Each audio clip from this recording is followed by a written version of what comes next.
Selamat pagi Bapak Ibu. Terima kasih kami diberi kesempatan pagi hari ini untuk boleh hadir di sini mensosialisasikan tentang gerakan sabuk yang ada di Kuskupan Agung Jakarta. Kami di Komisi PST KAJ mempunyai 7 tim karya.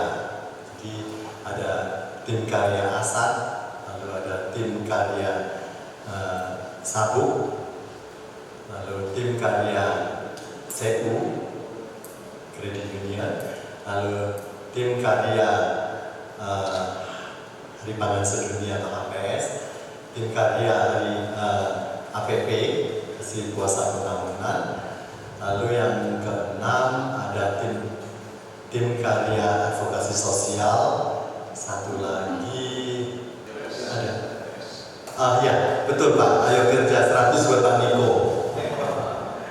Ya, saya diberi tugas untuk mengkoordinir gerakan sabuk yang ada di Kuskupan Agung Jakarta, Komisi PST. Nah, sabuk adalah sentra bimbingan usaha. Jadi sebenarnya di dalam gerakan sabuk yang penting adalah bimbingan, bukan sentranya. Soalnya kalau kita tidak nambahin sesuatu di depan, dia akan menjadi buk. Gak enak disebut ya. Bu, nanti ya ibu-ibu pada lihat kita semua. Jadi diberi sentra artinya disentralisir. Disentralisir bukan berarti kita mengatur semua UMKM yang ada di paroki-paroki, tapi kita memberikan satu acuan, satu panduan untuk membimbing UMKM yang ada di paroki-paroki. Nah, sabuk adalah sebuah model pemberdayaan yang dikembangkan untuk mendampingi dan membantu pelaku usaha kecil agar mampu meningkatkan kapasitas usahanya. Oh, ke tengah. Oh gitu, oke. Ya, jadi nggak apa-apa, boleh saja lah. Terima kasih Pak. Jadi sabuk kita membimbing, kita mendampingi. Nah itu yang penting sebenarnya. Bukan hanya orang mendengar sabuk, oh kita membimbing UMKM berpikir akan dibimbing. Oh ya pasti kami dapat bantuan. Bantuannya apa? Oh yang dipikir pertama kali bantuannya adalah dana. Oh dipikir enak loh kalau saya ikut sabuk saya dapat dana. Nah tapi yang dimaksud di sini adalah bimbingan dalam menjalankan usaha sehingga para pelaku usaha itu kapasitas usahanya itu menjadi meningkat. Lalu pemasarannya menjadi lebih baik, lebih banyak orang kenal. Lalu dengan demikian si UMKM itu atau pelaku usaha itu akan dapat penghasilan yang lebih besar. Nah, harapan kita semangat seperti inilah yang harus dipegang oleh PST atau tim sabuk yang ada di paroki-paroki. Kita tidak berpikir yang lain-lain. Kita non-profit. Kita tidak pernah memikirkan, oh kalau saya membimbing pengusaha, pelaku usaha A, nanti kalau dia sukses saya dapat apa. Lalu yang punya para pelaku usaha yang punya jasa, misalnya membersihkan atau servis AC, terus kalau dia sudah berpenghasilan sehari bisa dapat 10 pelanggan untuk di servis AC-nya, dicuci AC-nya, nanti saya dapat apa? Enggak, kita tidak pernah berpikir seperti itu, tapi semangat mendampingi para pelaku usaha. Itu yang penting. Pertama-tama yang harus kita pikirkan sebagai pelayan sosial yang ada di paroki. Pelayan sosial yang ada di paroki sungguh banyak, dari romo sampai dengan para ketua lingkungan, itu kita sebut para pelayan sosial yang ada di paroki atau di gereja. Next. Nah, bagaimana hubungan kerja antara PSE dan tim sabuk? Nah, sabuk adalah salah satu bagian dari PSE, pelayanan sosial yang ada di PSE. Nah, sabuk kita bentuk oleh seksi PSE yang ada di paroki. Jadi seksi PSE yang ada di paroki itu bisa membentuk tim sabuk dari pengurus yang ada di PSE atau juga bisa mengambil dari luar. Ya, jadi kita bisa melihat orang-orang ini punya kemampuan untuk membimbing atau membina, mendampingi para pelaku usaha. Nah, mungkin itu kita bisa ajak sehingga mereka juga ikut mendampingi para pelaku usaha, dan kita berharap dengan didampingi oleh para pelaku usaha, didampingi oleh tim sabuk, para pelaku usaha ini sungguh-sungguh dapat menjalankan perusahaan aktivitas produksinya dengan lebih baik. Nah, di dalam sabuk yang terkenal dengan 3 tor, yaitu 1 mentor, kedua tutor, yang ketiga adalah monitor. Jadi sabuk itu identik dengan 3 tor. Kalau tidak ada 3 tor ini kita bukan sabuk. Ya. Mentor, seorang mentor dapat kita pilih dari pengurus-pengurus PSE, seksi PSE yang ada di paroki bisa, ketua lingkungan bisa, SSL juga bisa, dari kategorial juga bisa, mungkin dari PKRI, dari Legio Maria itu juga bisa. Nah, tujuan adanya mentor adalah supaya umat bisa didampingi, juga memonitor dan mengetahui kelebihan dan kekurangan dari para pelaku usaha. Jadi tugas utamanya mentor. Banyak orang mengatakan bahwa jadi mentor itu susah. Susah kalau kita tidak menjelaskan kepada mereka, karena mereka berpikir jadi mentor, waduh saya harus mendampingi, memberi advice kepada mereka. Wah, sedangkan saya sendiri juga nggak bisa apa-apa. Nah, padahal jadi mentor yang penting pertama kali adalah punya kemauan. Jadi kalau mereka punya kemauan untuk mementoring pelaku usaha, ya otomatis sudah separuh langkah kita untuk memulai. Nah, cara mentoringnya jangan kita seperti kita paling pintar, kita nggak usah. Kita santai saja kita hanya menanyakan Bapak gimana kegiatan selama minggu ini, lalu proses produksinya gimana, proses untuk menjadikan sesuatu itu menjadi satu produk bagaimana, lalu kira-kira hasil selama seminggu ini meningkat atau menurun atau bahkan stuck aja. Nah, itu adalah tugas seorang mentor. Nah, kita harapkan sebenarnya seorang mentor itu bisa mentoring para pelaku usaha itu bukan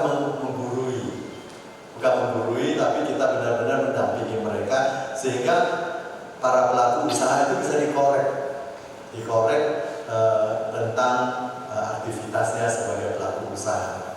Kalau kita menggurui, kamu harus begini, lama-lama para pelaku usaha merasa, saya kok kayaknya dicocok hidupnya seperti itu, padahal saya nggak suka. Saya suka berjalan seperti ini.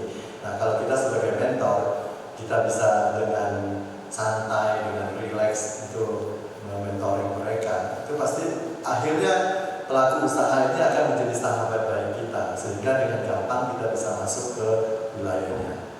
Lalu monitor. Nah, seorang mentor tetap harus memonitor apa yang terjadi pada aktivitas pelaku usaha. Jadi monitoring itu kita harus bisa mencatat, lalu kita buat standar pengukuran yang bisa diukur, ya. Misalnya penghasilannya dari minggu ini 2 juta, mungkin minggu berikutnya bisa 2,5 juta, tapi kok ternyata cuma 1,5 juta. Nah, itu kita catat, berarti ada penurunan atau peningkatan. Nah, peningkatannya karena apa atau penurunannya karena apa? Peningkatan mungkin pada minggu-minggu awal bulan, ternyata penjualan bagus, ya karena umat masih banyak uangnya, bisa belanja ini, belanja itu. Lalu pada minggu ketiga sudah mulai terjadi penurunan. lingkungan. Nah, itu pasti ada ini. Atau mungkin orang yang menjual es pada saat musim hujan seperti ini, ya mungkin penjualannya akan menurun karena dingin ya. Jadi orang tidak begitu banyak yang membeli es atau yang minuman yang dingin-dingin. Nah, berbagai hal seperti ini kalau kita bisa monitor, kita mencatat, toh akhirnya kita bisa memberikan advice kepada pelaku usaha apa yang harus mereka lakukan. Lalu tutor itu seorang narasumber yang bisa mengajarkan berbagai materi bimbingan usaha tentang karakter, keterampilan, dan pengetahuan. Nah, kita sebenarnya tidak hanya ingin para pelaku usaha, terutama umat kita, pokoknya asal jualan aja. Tapi kita ingin para pelaku usaha mempunyai produk yang satu, pertama, enak. Kalau produk nggak enak, berapapun harganya itu nggak ada gunanya. Pertama itu adalah rasa. Lalu yang kedua harga. Harganya gimana? Enak tapi mahal banget. Orang nggak beli juga. Enak tapi harganya kompetitif dengan produsen lain. Nah, itu pasti orang berpikir, oh kalau saya beli dengan si A yang notabene adalah orang Katolik umat kita, ya oke lah saya membantu daripada saya membeli dengan tetangga saya yang bukan umat itu. Lalu kita harus punya karakter bahwa kita ini orang Katolik ya, harus apa yang kita lakukan itu memang baik. Segala sesuatu yang kita pikirkan baik, bukannya pokoknya saya banyak cuan aja deh. Mungkin gulanya saya pakai gula buatan, atau pewarnanya saya pakai pewarna yang lebih murah, pewarna tekstil atau pewarna yang lain yang sebenarnya tidak untuk makanan, bukan food grade. Lalu keterampilan seorang tutor itu, kalau kita juga bisa dari tim SAP itu menyediakan seorang tutor untuk memberikan bagaimana supaya pelaku usaha ini mempunyai keterampilan.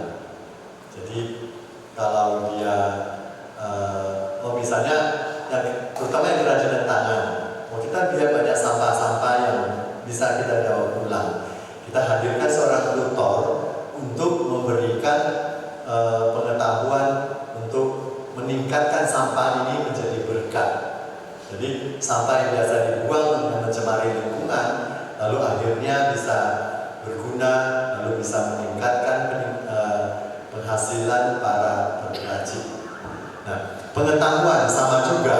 Jadi kalau para pengusaha mempunyai pengetahuan yang lebih luas atau wawasan yang lebih luas, pada saat saya sekarang ini berproduksi seperti ini nih, kalau saya bisa meningkatkan produksi saya, penjualan saya, ya otomatis penghasilan saya, pendapatan saya juga pasti akan meningkat.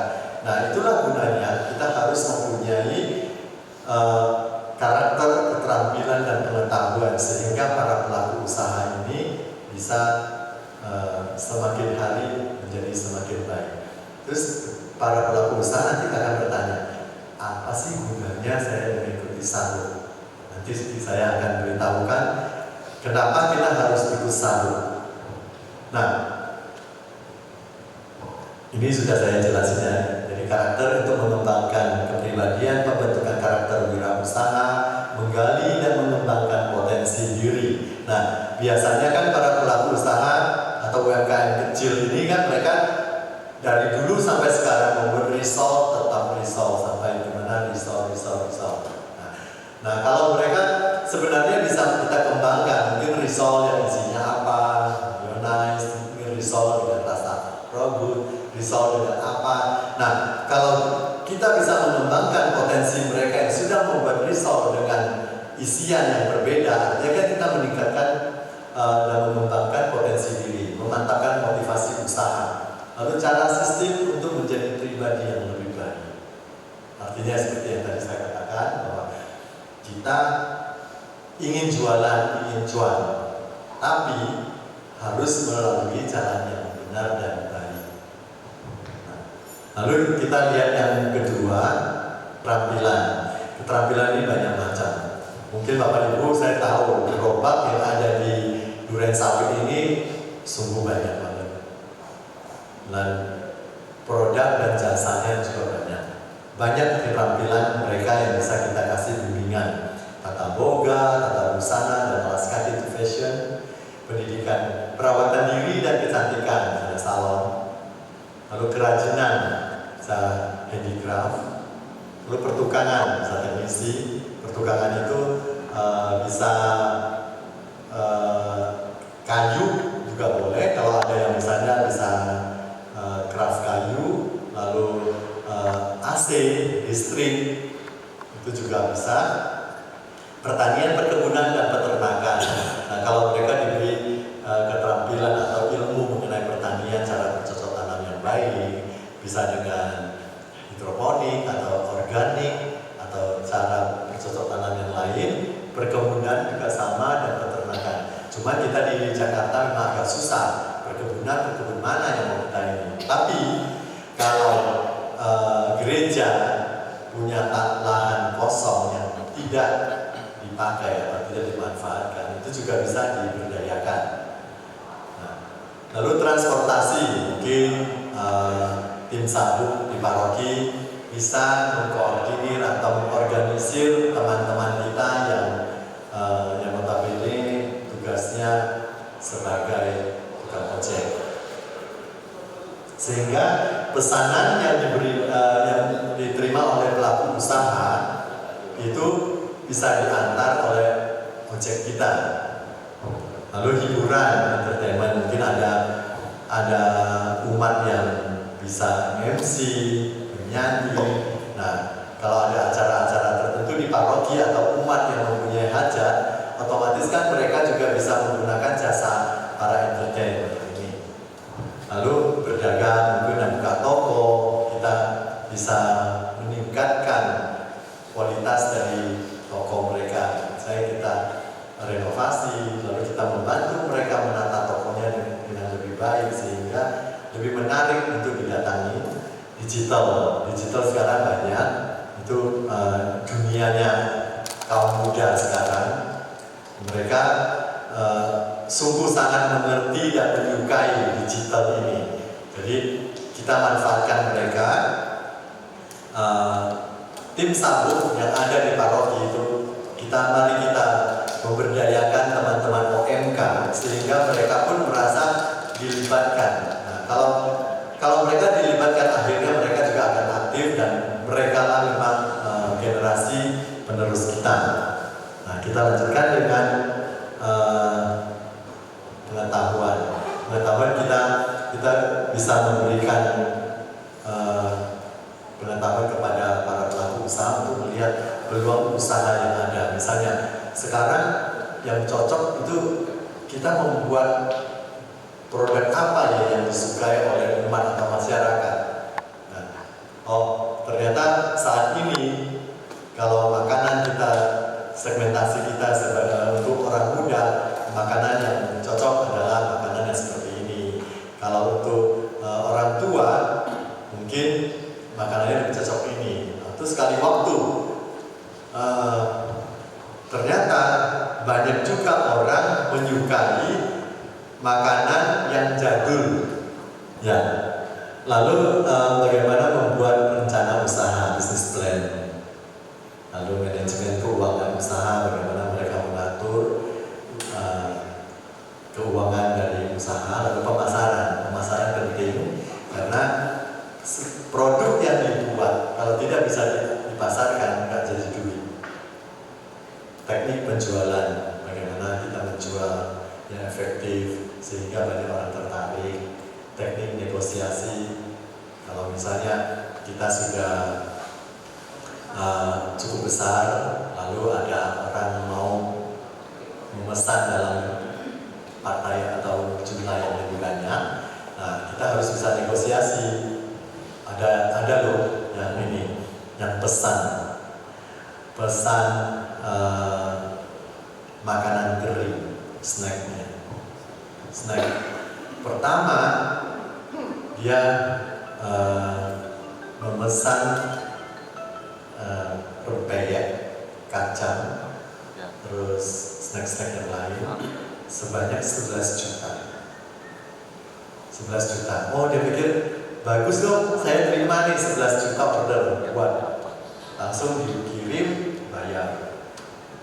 Terus yang kedua, berapa bulan kemudian dia pesan sebanyak 21 juta. Sama juga dengan orang yang sama. Lalu karena dia tidak bisa negosiasi, jadi udahlah nggak apa-apa. Kalau dia pesan banyak kita terima aja gitu kan. Apa yang terjadi? Jadi kalau seharusnya kan dia bisa negosiasi nih, jumlahnya lumayan besar buat seorang UMKM menerima order 21 juta itu kan lumayan sekali. Tapi ternyata barang yang sudah dikirim nggak dibayar. Nah, harusnya paling tidak ada DP-nya kan. Mau lebih safe lagi, 2 hari sebelum dikirim dilunasi dulu. Jadi nanti cara-cara negosiasi seperti ini harus kita berikan kepada para pelaku usaha sehingga usaha mereka itu safe. Jangan sampai dia susah payah memproduksi ternyata nggak dibayar. Lalu kepuasan pelanggan. Kepuasan pelanggan itu jangan sampai kita misalnya dapat pesanan, nanti dikirim hari Sabtu jam 10 ya. Karena makan siang jam 12, karena yang punya hajat ingin safe ya. Ternyata sampai di sana mendekati jam 12. Ya sebenarnya masih bisa, tapi pelanggan ini nggak aman, nggak nyaman, udah deg-degan dulu, ya kan, apalagi sampai telat. Lalu yang lain, kepuasan pelanggan, packagingnya nggak bagus, foto dia mau menjual di foto cakep, gitu ya, wah bintang 5, tapi sampai di sana kardusnya penyok, terus berantakan isinya. Hal-hal seperti ini kalau kita tidak ajarkan kepada pelaku usaha, akhirnya bisnis mereka tidak akan berlanjut dengan lebih baik. Karena apa? Karena pelanggan kecewa. Nah, itu yang kita tidak harapkan yang terjadi pada pelaku usaha. Lalu menangani keluhan pelanggan.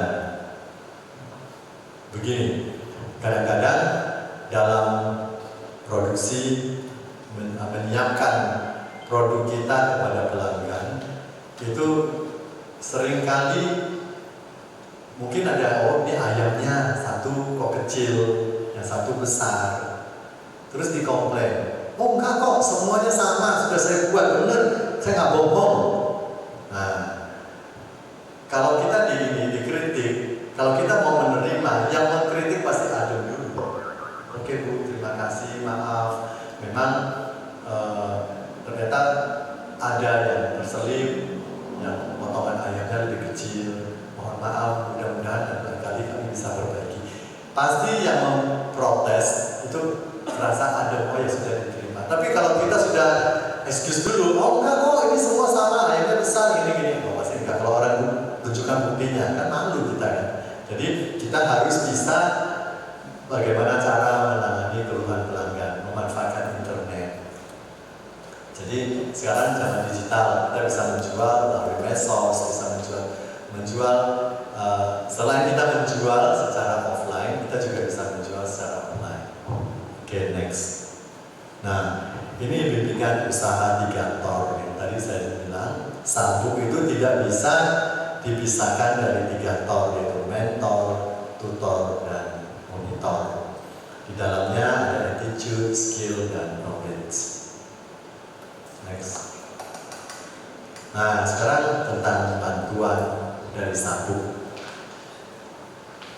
Nah, setiap orang mendengar sabuk, orang pasti akan bilang, oh, nanti kalau saya ikut sabuk pasti dapat dana.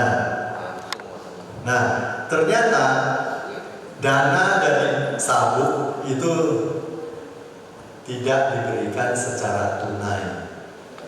Jadi kalau saya ingin membantu seorang pelaku usaha misalnya 3 juta, kalau boleh 3 tidak dalam bentuk tunai. Pertama, bisa berupa dibelanjakan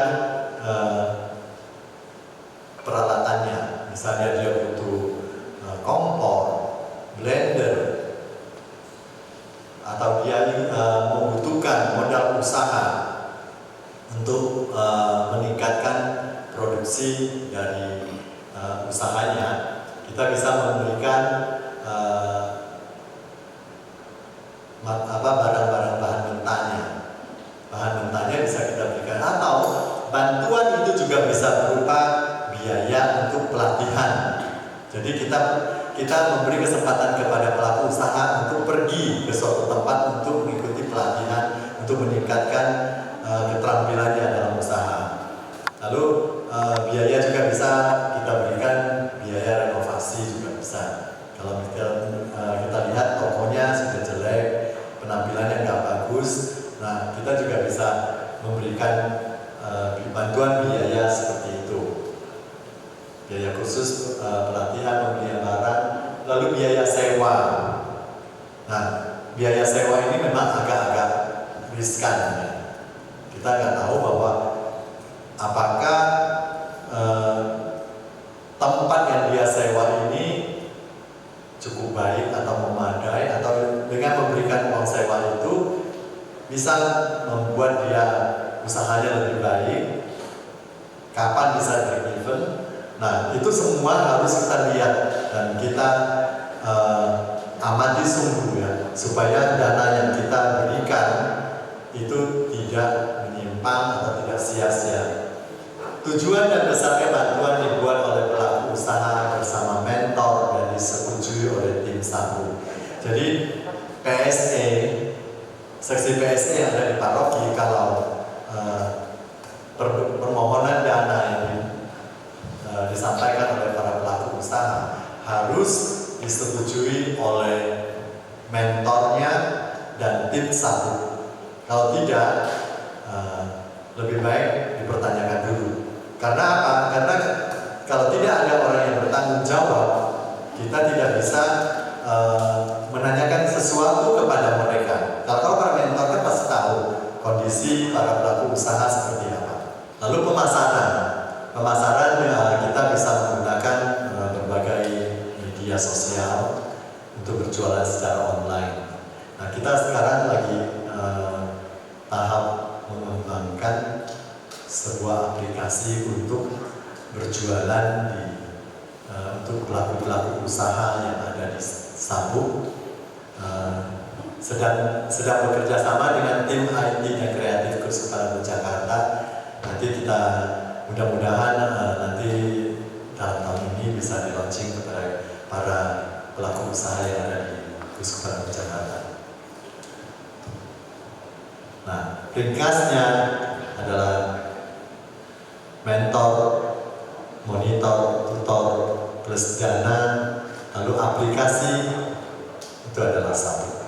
Jadi SABU tidak lain dan tidak bukan, adalah kombinasi dari para mentor, monitor, tutor, dana bantuan yang tadi disebutkan, tidak hanya berupa uang, tapi bisa dan terutama adalah berupa bimbingan, lalu ditambah dengan aplikasi. Nah, itu tadi yang dijelaskan adalah SABU yang menurut Komisi PSE Keuskupan Jakarta. Nah, tapi model seperti ini boleh menjadi acuan atau panduan, tapi tidak statis atau tidak hanya sampai di situ saja.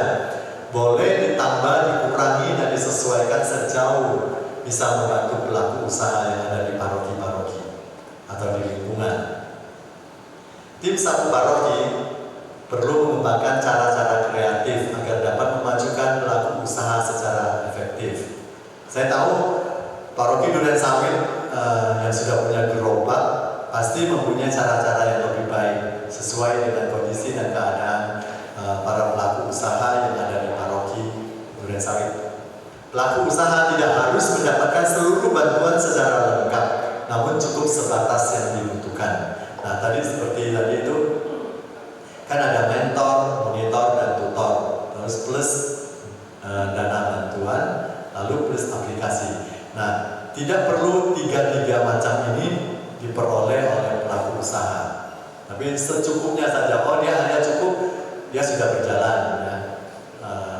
Mentoringnya sudah pernah ditutor, juga sudah dimonitor, lalu dananya dia cukup, tapi pemasarannya belum banyak, belum luas.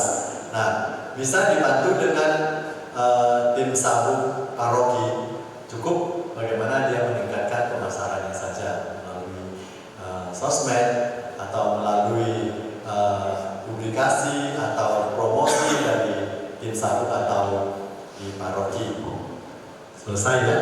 Jadi kita berharap program sabuk ini menjadi kabar baik bagi umat dan masyarakat yang ada di Keuskupan Agung Jakarta. Satu hal lagi saya katakan, mengapa para pelaku usaha harus dibimbing. Pertama, kita ingin meningkatkan pendapatan mereka ya. Lalu yang kedua, perhatian seksi PSE kepada para pelaku usaha sungguh sangat bermanfaat bagi mereka, karena spirit melayani, spirit memperhatikan orang-orang kecil itu dari dulu adalah spiritnya orang PSE. Tidak ada yang lain selain kita memperhatikan, memajukan mereka sehingga pada akhirnya semua umat yang ada di Keuskupan Agung Jakarta itu bisa menjadi yang mandiri. Lalu yang ketiga, mengapa harus bersabuk? Nah, UMKM yang ikut dalam gerakan sabuk yang ada di KAJ, kita berharap nanti akan sungguh-sungguh diberdayakan dan dimanfaatkan oleh paroki. Bagaimana caranya? Jadi, kalau ada kerjasama antara PSE, tim sabuk, para pelaku usaha, dan DPH atau romo paroki yang ada di sini, mereka akan merasa sungguh sangat dibantu. Caranya, kalau ada kegiatan yang ada di paroki, misalnya ada rapat, seminar, ngumpul-ngumpul, doa, ataupun acara apapun, kita bisa memanfaatkan para UMKM yang ada di sini, yang ada di paroki. Jadi kita tidak memesan makanan dari luar ini, tapi coba kita menggunakan hasil produksi dari UMKM kita sendiri. Nah, dengan demikian, para pelaku usaha yang ada di paroki merasa diperhatikan, merasa mereka disupport, mereka merasa didampingi dan mendapatkan hasil yang maksimal. Nah, dengan demikian, orang-orang yang tidak mengikuti sabuk, tidak masuk dalam sabuk, pasti mereka akan melihat, oh enak juga ya kalau saya ikut sabuk, nanti produk saya bisa dipakai oleh paroki. Nah, itulah harapan kita, supaya mereka juga merasa bahwa mereka bukan hanya kecil, tapi juga diberdayakan oleh paroki. Demikian sekilas tentang sabuk dari kami. Terima kasih. Oke, terima kasih Bapak Ibu. Mungkin tadi banyak disampaikan oleh Pak Steven ya. Memang sekarang ini saya lihat kan Bapak Ibu dari seksi sosial maupun pelaku UMKM ini sangat beragam gitu ya. Ada yang baru mulai, ada yang sudah jalan, ada yang udah omsetnya besar gitu ya. Nah, dan sekarang ini cara berjualan kita memang sangat berbeda ya dengan dulu gitu ya. Yang mana penggunaan teknologi apalagi waktu pandemi jadi sangat dirasakan. Makanya sekarang tiap paroki ada 5 ID. Paroki Durensawit ini punya orang jago-jago, ada Pak Victor Forbis. Nah, kebetulan beliau, saya kenal beliau dulu untuk Jakarta, karena saya dari dunia IT juga. Kebetulan beliau kan di tim IT KJ, ya kita lagi berdiskusi nih, tadi Pak Steven bilang, kita lagi usulkan rancangan teknologinya, barusan sudah inisiatif nih, tanyain lagi sama beliau, bagaimana. Cuman pendekatannya begini, saya yakin Bapak Ibu semua sekarang udah jualan lewat WA. Di paroki saya juga, di semua paroki rata-rata WA itu, WhatsApp itu paling efektif ya, bikin WhatsApp group, ada warung jempol, ada apa gitu ya, yang harus posting sehari 2 kali dan sebagainya. Itu jalan aja, gitu kan ya. menggunakan teknologi itu juga proses gitu ya. Kalau mau karbitan bisa hire orang-orang profesional, tapi itu kan kita nggak pendekatannya nggak seperti itu ya, karena kan memang ini kan usaha yang dari kecil gitu. Jadi ya, menurut saya yang lewat WA itu ada beberapa kelebihan. Kelebihannya sangat mudah ya, karena Bapak Ibu sudah terbiasa pakai WA, WhatsApp, terus instan kan ya, langsung dapat. Cuman memang ketika bisnis makin besar nanti repot ya, karena Bapak Ibu kan harus produksi gitu ya, bikin makanan, bikin barang misalnya, bikin kerajinan dan sebagainya, lalu melayani WA order, melayani pengiriman, mengurusi pembayaran ya, dari Pak Stefan bilang apa namanya, banyak juga orang nanti yang kalau kita tanya scam, penipuan gitu ya, barang ini uang sudah kami transfer, bahkan dia bisa palsuin struk transfernya gitu, bukti benar transfer. Nah, hal-hal itu memang menjadi sisi apa ya, bukan sisi negatif ya, memang apa ya, implikasi dari penggunaan teknologi, karena semakin mudah, semakin cepat, jadi ada. Nah, kalau kami sih melihatnya begini Pak, memang kalau dari awal para pelaku UMKM ini langsung disodorkan platform seperti di Tokopedia, Shopee, Bukalapak, itu kan setupnya aja agak panjang ya, mesti punya bank account, mesti punya printer label, karena nanti kan logistik yang nganter, yang ngambil mesti ini. Nah, jadi kita lihat nanti yang kita akan coba usulkan dan kita coba kembangkan, tetap nanti berkomunikasi berjualannya lewat WhatsApp dulu, tapi yang kita akan bawa itu dari sisi marketingnya.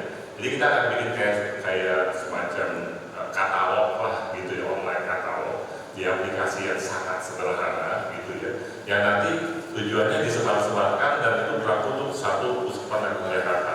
Ordernya lewat WA aja dulu. Nah, cuma nanti kita akan coba pantau gitu ya, siapa yang katalognya sering dikunjungi. Tentunya kita ordernya dan sebagainya, nanti kita mesti minta data yang manual.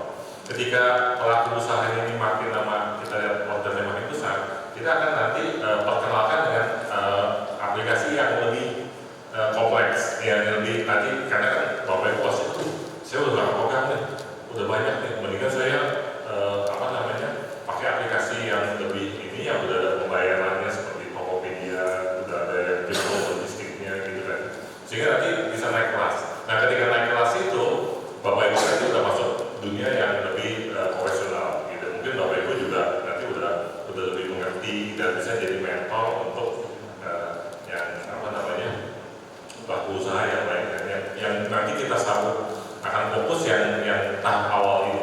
Karena tahap awal ini sebisa mungkin, karena persaingan di dunia digital ya, jualan digital itu kan keras ya, kalau saya ya kita ketahui ya, kalau di Tokopedia dan sebagainya, kalau kita punya toko, kalau kita nggak berpromosi, ya tampil rumahnya kan jutaan di sana gitu kan. Nah, itu yang kita bina supaya jangan mati sebelum berkembang gitu. Tapi kalau udah berkembang baik, masuk ke tahap selanjutnya, ya berarti Bapak Ibu harusnya saat itu udah punya apa namanya, tingkat pengetahuan, tingkat ini yang udah memadai, sehingga nanti bisa bersaing di sana. Nah, kan tadi ada 3 tor ya, yang apa namanya, tutor, mentor, monitor gitu. Nah, kemarin itu yang kita coba lakukan itu adalah monitoring gitu ya, waktu kita bikin lomba ya, yang kemarin udah ada pemenangnya, itu kita monitoring. Memang monitoring itu susah-susah gampang gitu ya. Yang banyak memang nanti berperan memang dari mentornya, harus membantu untuk memonitor si pelaku usaha, karena pelaku usaha dia tiap hari mikirin produksi, dia mikirin order, dia mungkin belum sempat untuk monitor usahanya. Nah, memang nanti kita akan juga buatkan kayak sistem pelaporan, mungkin masih sederhana ya, gitu, supaya juga jangan memberatkan Bapak Ibu yang menjadi mentor untuk melaporkan hasil anak usahanya, gitu kan ya, penjualan dan sebagainya. Gitu. Kalau nanti platformnya yang udah lebih canggih, pelaku usahanya udah bisa masuk ke platform yang lebih canggih, tentunya nanti itu kita bisa tarik otomatis. Tapi selama masih pakai WA, kita akan minta secara manual dulu. Datanya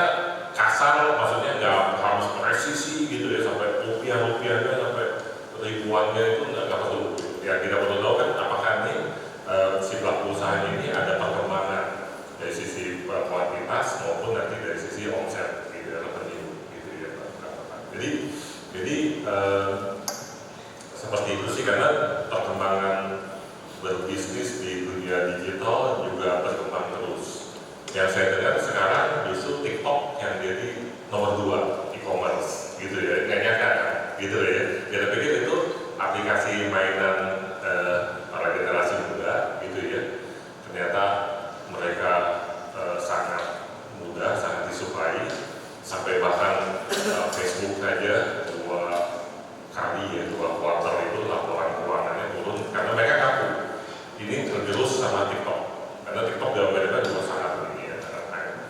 Sekarang mereka muncul TikTok Shop gitu ya. Terus sekarang ada yang baru lagi snack video, kalau bapak ibu pakai Android dan sebagainya tiba-tiba ada aja gitu. Itu kelihatan gitu dari push install. Jadi memang hal-hal itu akan terjadi. Kalau saya juga boleh saran gitu ya, dan kebetulan saya waktu sebelum bantu Pak Steven di Sabuk ini, saya terlibat di sesi kepemudaan ya, di paroki saya. Kalau boleh nanti Romo nanti PSE kerjasama dengan seksi kepemudaan dengan OMK, karena mereka lebih paham gitu untuk membuat konten yang tujuannya mungkin nanti bisa membantu UMKM untuk berjualan di sana gitu kan, untuk mempromosikan, karena memang sedikit banyaknya setiap keluarga sekarang mungkin keluarga keluarga 4 itu punya 4 handphone rata-rata ya, mungkin mulai masih kecil itu dikasih. Nah 4 handphone itu artinya apa? Seperti kita punya 4 televisi. Kalau dulu kan, di depan saya, di depan bapak ibu gitu, kita punya TV cuma 1 di rumah gitu. Kita nonton iklan yang sama. Saya suka nggak suka nonton iklan gitu aja. Ya, bapak saya lagi nonton acaranya gitu aja. Gitu kan. Nah, sekarang ya gitu. Setiap orang bisa nonton iklannya sendiri. Gitu. Saya suka bilang kalau kita lagi jalan lihat billboard gitu ya, reklame gitu ya, masing-masing. Sekarang reklame kita bawa-bawa di kantong gitu. Dia buka itu ada aja iklan gitu. Nah, maksud saya hal-hal seperti ini yang kita memang mesti perkenalkan secara bertahap lah ya, para pelaku UMKM. Memang apa namanya Instagram, TikTok ya sekarang jadi orang bilang kan buang waktu gitu ya. Kadang-kadang memang kita jadi apa bilangnya itu nyemplung gitu ya. Cuman di situ juga kita bisa mempromosikan. Jadi kita pakai caranya yang efektif gini aja. Kita bikin misalnya buat paroki dan sawit gitu ya. Akalnya terus nanti kita OMK untuk promo gitu ya, UMKM-nya. Nah nanti mau izin nanti kita ya kasih promosi gitu saya di Romo gitu. Ini kita punya Instagram nih buat UMKM gitu ya di PSC sini. Tolong ya lihat ya, kasih like ya. Nggak usah suruh beli, kasih like kan ya gitu. Kalau ide menarik nanti juga beli sih biasanya gitu. Nah, saya juga boleh bagi pengalaman sedikit. Sekitar tahun 2012 ya, mungkin kalau Bapak Ibu sempat ingat ada handphone Gembala Baik sama Maria Ratu Surga yang dulu ada handphone itu ya. Dulu saya kerja di Nexian telepon. Betul waktu itu saya pikir itu ya ada handphone Gembala Baik sama Maria Ratu Surga. Waktu itu belum ada Android, jadi isinya kita isi doa Sabtu Santa yang jam 5 pagi yang bunyi hitam otomatis itu nggak bisa mati. Padahal itu sebenarnya itu ada bugs, ada cacat di sistem. Cuma saya tanya Romo waktu itu, Romo habis Sulistio dikaji, Romo ini saya mau betulin boleh nggak? Gak apa-apa, biar kita yang nyala gitu. Sama doa malaikat Tuhan yang 12 yang nyala. Nah waktu itu handphone itu dipromosikan sama Romo Kaji itu sama Romo Ekonom Kaji Steve ya. Nah Romo Steve waktu itu Romo Steve masih di Lomas dia jadi promosikan gitu ya. Akhirnya itu ya Gembala Baik dananya bisa membangun gedung paroki di Lomas yang Maria Ratu Surga bisa waktu itu bantu cari dana untuk Wisma Samadi.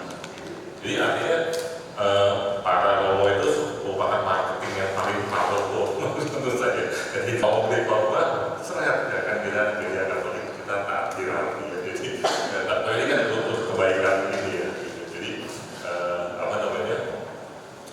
endorser yang paling sakti menurut saya. Oke. Jadi sebenarnya seperti itu.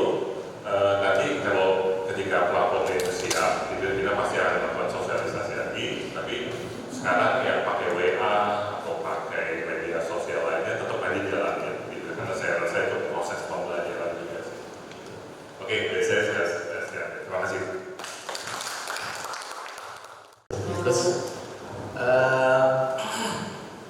saya mau bertanya mungkin beberapa hal. Yang pertama adalah terkait dengan siapa atau yang termasuk di dalam UMKM. Nah, yang disebut dengan kecil, pada waktu saya dibantu industri kecil di Yayasan Dana Bakti Astra itu sudah mempunyai omset sekian miliar. Itu kecil, karena sesuai dengan undang-undang seperti itu. Nah, maksud saya adalah supaya bagaimana kita batasan yang kita ada masuk di saku ini seperti apa, klasifikasinya seperti apa. Nah, kemudian yang kedua, apakah kita akan menyasar kepada orang-orang yang memang meskipun kecil, mikro, yang sudah punya usaha, atau kita juga akan menyasar orang-orang yang mungkin, mohon maaf, dengan efek pandemi ini kan banyak sekali yang karena pemutusan hubungan kerja dan lain-lain, mereka itu bingung mau usaha apa.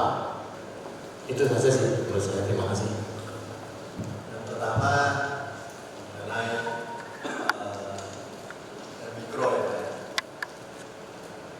Yang kita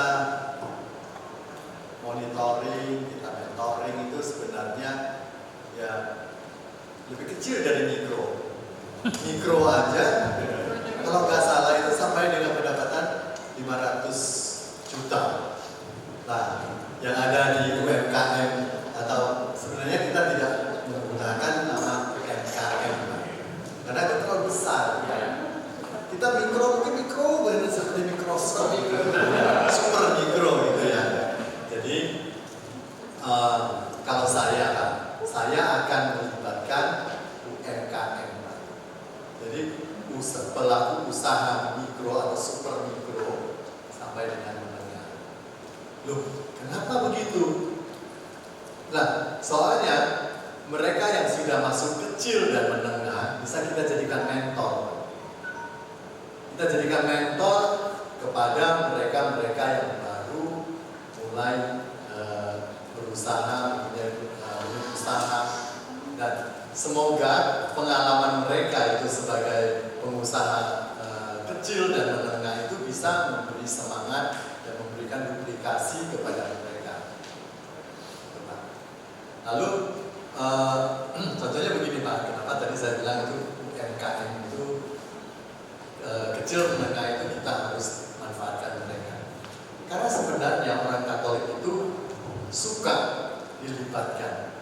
Tapi kadang-kadang kita sebagai seksi PSE, tim sabu, kita nggak melibatkan mereka. Karena kita pikir, oh, kan dia sebenarnya bukan ranah saya, bukan sasaran saya, bukan target saya. Sebenarnya salah. Dulu saya ketua PST Paroki Taman Galaksi. Saya domisili di Taman Galaksi.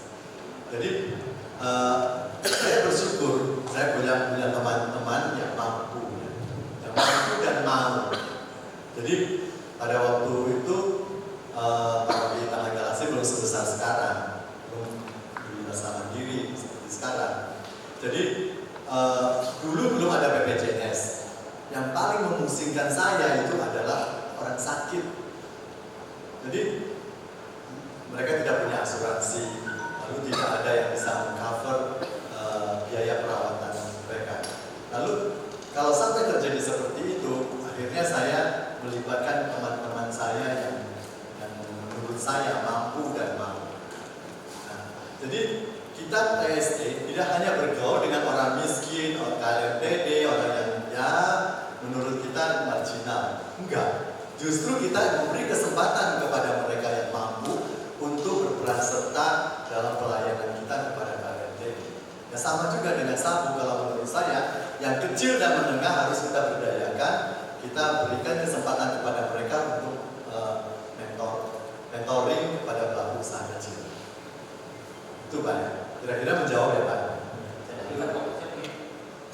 Ya, super mikro Pak. Terutama yang KLMDD ya Pak. Terutama yang KLMDD. Nah, lalu Bapak bilang saya mementoring mereka yang sudah punya usaha atau yang belum punya usaha, terutama dalam masa pandemi ini terpuruk. Ya, pertama kali kita bentuk adalah untuk mendampingi mereka yang sudah punya usaha. Nah, yang punya usaha aja morat-marit belum tentu lancar dan berkembang dengan baik. Apalagi kalau tiba-tiba orang yang tidak pernah mempunyai usaha terus kita danai supaya mereka tahu-tahu akhirnya 2 bulan kemudian modal yang kita beri juga habis, lalu segala yang kita kasih tidak ada bentuknya.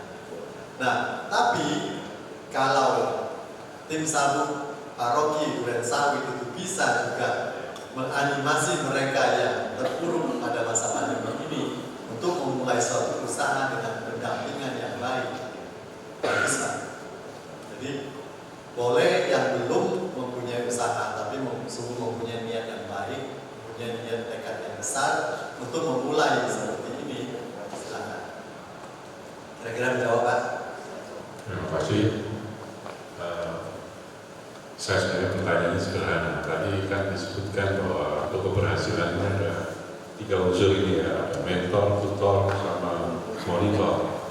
Nah, pertanyaan saya itu kalau dikaitkan dengan tadi disebut ada tim sabuk paroki. Nah, apakah maksudnya tim sabuk paroki itu sebaiknya berisi unsur ini?